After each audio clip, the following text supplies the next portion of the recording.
എനിക്ക് സങ്കീർത്തനങ്ങളിൽ ഏറ്റവും പ്രധാനപ്പെട്ട ഒരു ഭാഗം 120 മുതൽ 134 വരെയുള്ള സോങ് ഓഫ് അസെന്റ് എന്ന് പറയുന്ന ആരോഹണ ഗീതം എന്ന് പറയുന്ന ഒരു പ്രധാനപ്പെട്ട ഭാഗമാണ്. അതിലെ 121 സങ്കീർത്തനമാണ് എന്നെ ഏറ്റവും അധികം സ്വാധീനിച്ചിട്ടുള്ളത്. അതിലെ 8 വാചകങ്ങൾ.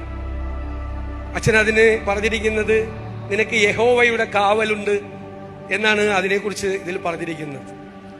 അതിൽ പറയുന്ന 1-ാമത്തെ വാചകം, ഞാൻ എൻ്റെ കണ്ണ് പർവ്വതത്തിലേക്ക് ഉയർത്തുന്നു, എന്റെ സഹായം എവിടെ നിന്ന് വരും?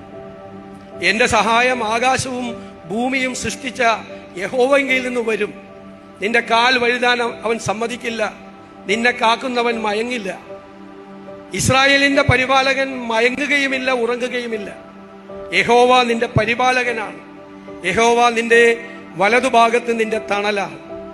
പകൽ സൂര്യനെങ്കിലും രാത്രി ചന്ദ്രനെങ്കിലും നിന്നെ ബാധിക്കുകയില്ല. യഹോവ ഒരു ദോഷവും വരാത്തവണ്ണം നിന്നെ പരിപാലിക്കും, നിന്റെ പ്രാണനെ പരിപാലിക്കും.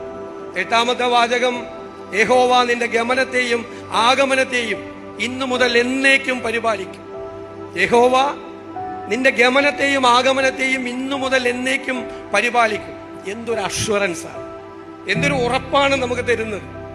എൻ്റെ ജീവിതത്തിൽ ഒരു പൊതുപ്രവർത്തകൻ എന്നുള്ള തരത്തിൽ എൻ്റെ ജീവിതത്തിൽ എന്നെ ഏറ്റവും സ്വാധീനിച്ചിട്ടുള്ള ഈ 8 വാചകങ്ങളിൽ 121 സങ്കീർത്തനത്തിലെ വാചകങ്ങളാണ്. എന്തൊരു കരുത്താണ് ഇത് തരുന്നത്. ചിലപ്പോൾ ചോദിക്കും സഹപ്രവർത്തകർ, എന്താണ് ഇത്ര കോൺഫിഡൻസ്?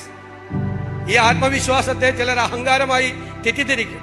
കാരണം ആത്മവിശ്വാസവും അഹങ്കാരവും തമ്മിൽ നേർത്ത വരമ്പ് മാത്രമേ ഉള്ളൂ.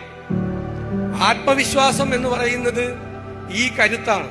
അവൻ വലതുഭാഗത്തുണ്ട് എന്നുള്ള ധൈര്യമാണ്. നമ്മൾ